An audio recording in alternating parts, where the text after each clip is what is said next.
First of all, I would like to thank organizers for giving this opportunity. I would like to summarize this apparently dry topic in the sense of clinical practice, but has a paramount importance in theoretical oncology. To summarize, if we have EGFR or ALK mutations in all the setting, neoadjuvant, adjuvant, and metastatic setting, then we don't have any immunotherapy in all this subsetting, except in concurrent setting. As per the current recommendations, only EGFR mutations are excluded, that we'll see in subsequent slide. So this talk is more of a exclusion rather than inclusion of driver mutation and their data.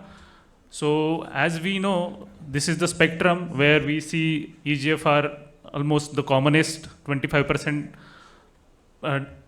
in patient, 25% patients have these driver mutations, and rest all other constitute 17%, 7%. And there are till 1/3 patients have an oncogenic driver mutation which are unknown. We don't have a definitive treatment so far. So there are two questions in this. So do we have like EGFR mutation, ALK mutation, where the data is very promising and we know immunotherapy doesn't work in this setting? So how do we proceed if patient progresses on these TKIs?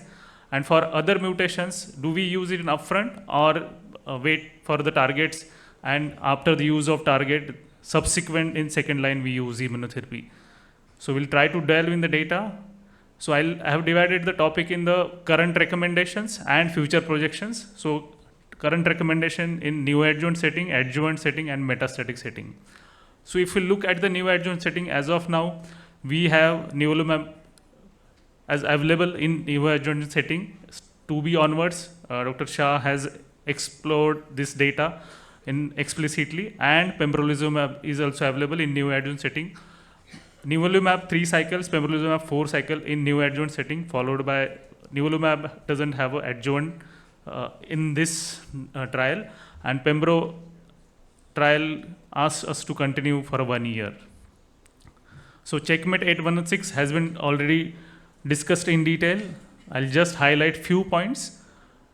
This has excluded the EGFR mutation and ALK alteration. So I'm presuming other mutations are included, and which has probably some response, which is not dealt in this trial, but few trials have looked into also this. So neo-chemo combination, if we look at its baseline characteristics, well matched. And if we look at the EFS, much better in 31 months versus 20 months. And if we look at the stage wise, stage 3 has better advantages of median EFS of 31 months versus chemo 15 months in neoadjuvant setting. Looking at the PathCR, again 24% PathCR is quite remarkable. The second trial of pembrolizumab, which has, like, once the resection is done, neoadjuvant setting, pembro every 3 weeks 4 cycles, followed by surgery and then continuation maintenance for 13 cycles versus chemotherapy alone. So primary endpoint in this trial is EFS and OS. So look at the EFS. EFS at the end of 2 years, 62% versus 40%, almost 22% difference, as what earlier we had found in NEO trial as well. Number of events, pembro arm has 35% versus placebo arm has 51. More events means more progression. So if you look at the subgroup analysis, EGFR mutation, though it's like only 5% patients had EGFR mutation, ALK mutations were included, and both favored pembro arm, though we cannot conclude in this trial, but the data is there. It's very small. We need additional data. It's just exploratory data and very small subset of patients which has been evaluated in the keynote 6/7. So if we have some patients in this setting, we can consider using pembrolizumab. And OS in this is 2-year OS is 80% versus 77%. PathCR, again, major pathological responses are 20% higher as compared to the placebo arm, and 14% in PathCR. This trial also showed, irrespective of the PathCR, pembro works in neoadjuvant setting, be it a PathCR or major PathCR. In adjuvant setting, we have a study which includes IMpower 010. It includes once the patient is resected, Tecentriq atezolizumab versus best supportive care, 16 cycles every 21 days. So this trial also includes the population, like if we look into the overall population, DFS PD-L1 tumor cell more than 1%, median DFS is around 35 months versus not reached in Tecentriq arm. At the end of 3 years, it's 48% versus 60% in the immuno arm. And if we look at the EGFR ALK population, where DFS of PD-L1 in tumor cell 50%. So this is exploratory OS data in stage 2 to 3A population. It's almost similar. At the end of 3 years, 73% with inclusion of EGFR ALK or exclusion of, it's almost 75%. So it doesn't change. So it indirectly implicates if we can use in adjuvant setting in this population.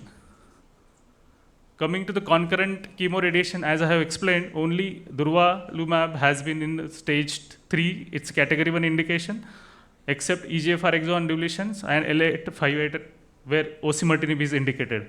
ALK and other driver mutations, we can use durvalumab in stage 3 post concurrent CTRD. In metastatic setting, there is one study, IMpower 150, so which has 3 arms, basically ACP, ABCP, and BCP. So if we look at the results, addition of bevacizumab to Tecentriq and chemotherapy prolongs the survival of EGFR ALK positive patients. So these two, like ABCP has a hazard ratio of 0.4 versus 0.82. So this subgroup has basically EGFR ALK subgroup has been evaluated in this study, but it is again the very small patient data, 41 patients in the ABCP arm versus BCP 63 patients. So this is the exploratory analysis, final analysis. Again, concluded that OS improvement was sustained with the ABCP versus BCP with hazard ratio of 0.60. And coming to the last part, future directions. So all the mutations, basically as we have seen in the earlier lectures, where the tumor burden, tumor-infiltrated cells are high, PD-L1 will be expressed in the higher model. If we look at the various mutations, so wherever there is a PD-L1 expression is high, there are higher chances of having a immunotherapy and its responses. So if we look at T53, KRAS, EML4 ALK, and P10, these will have the higher PD-L1 expression and the higher immunotherapy responses. This is theoretical, we need to prove. So there are certain trials or certain sample size which has been evaluated. So there are certain positive trials with KRAS plus T53 combination and other mutations like EPHA, ZX3. These are the positive trial. There are certain negative trial also, like KEAP1 mutation is there. In these mutations, immunotherapy won't be effective, including EML4 ALK.